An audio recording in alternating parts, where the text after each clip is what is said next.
to introduce one of our great state senators, Joe Pennacchio.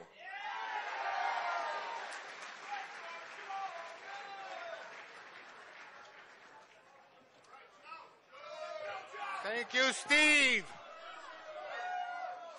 First and foremost, we're in this beautiful armory. Let's never forget the people that gave us our rights, that will continue to give us our rights. God bless our soldiers, past, present, and the future. God bless our veterans.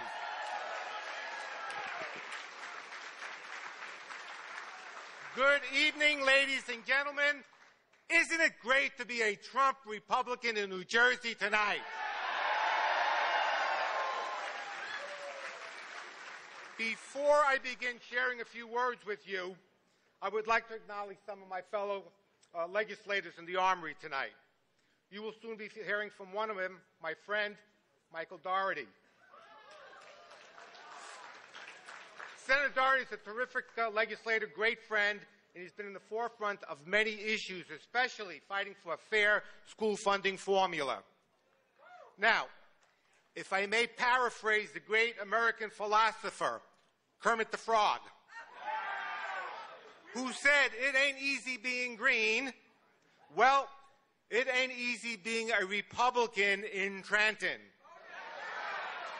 Dealing with tax and spend and overregulate Democrats. Did I mention that they like to tax and spend? Well, they may have the majorities, but we have better. We have Governor Christie.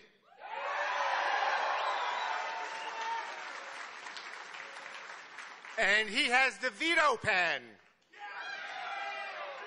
And he has not been afraid to use it. And on behalf of all the legislators, as well as all of the citizens of New Jersey, thank you, Governor Christie.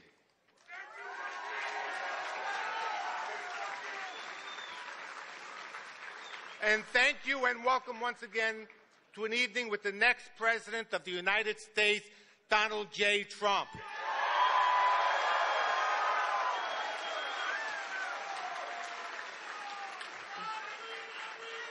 Winston Churchill said, "Show me a man that has no enemies, and I will show you someone who has accomplished nothing." Needless to say, both the governor and Donald Trump have rankled some feathers and made just a few enemies along the way.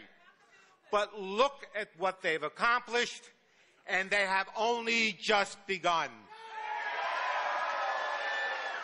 Now, as we gather here tonight, we associate ourselves with a national movement, a movement that is changing our party and hopefully begin steering our country in a new and better direction.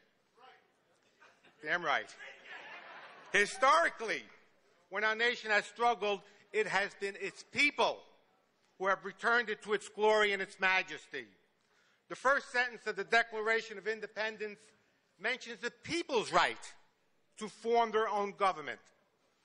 Our Constitution begins with, "We the people." And during our nation's darkest hour, Abraham Lincoln called for a rebirth and a rededication of our nation. Of the people, by the people, and for the people. Our country has been headed in the wrong direction for a long time. In 2010, a coalition of grassroots groups, including conservatives and Tea Party activists, gave the People's House, Congress, back to the Republicans. Amen. This was followed in 2014 with a resounding victory and subsequent majorities in the United States Senate. Instead of thanking the people, the press, as expected, the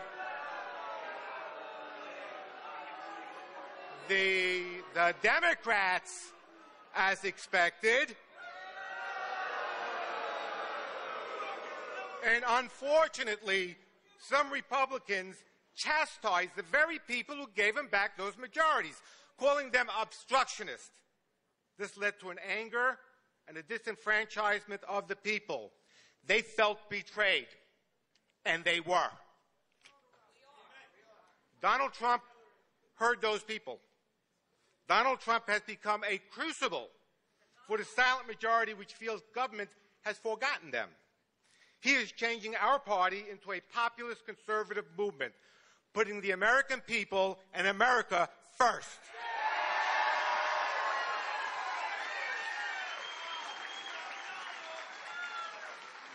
He has given courage and voice to the millions of disenfranchised, the forgotten, the silent majority who say, "We will be silent no more." I want to associate myself with Donald Trump. I want to associate myself with we the people. And to those who criticize Donald Trump, what are his sins? Donald Trump has the audacity to demand that we protect our borders and safeguard our citizens. He wants better trade deals.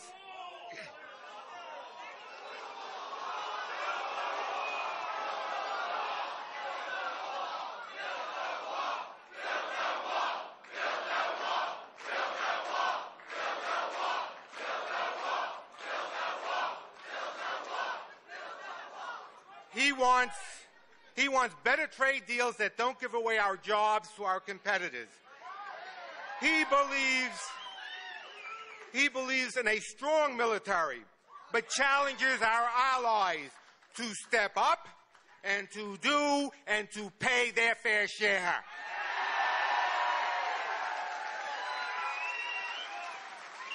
Donald Trump's message is not directed at Wall Street or K Street, but at the millions of people who feel abandoned on Main Street. These people are the cornerstone of his campaign. You are the cornerstone of his campaign.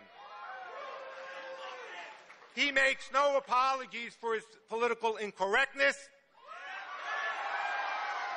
nor should he have to. On January 20th, 2017, two things will happen. Donald Trump will be sworn in as the next president of the United States. And the infamous worldwide Obama apology tour will end.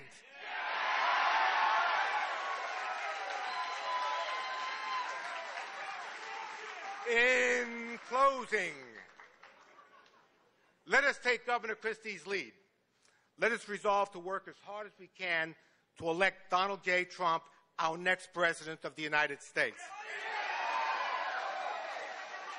Not for Donald Trump, not for the Republican Party, but rather for we, the people. God bless you all. We will make America great again.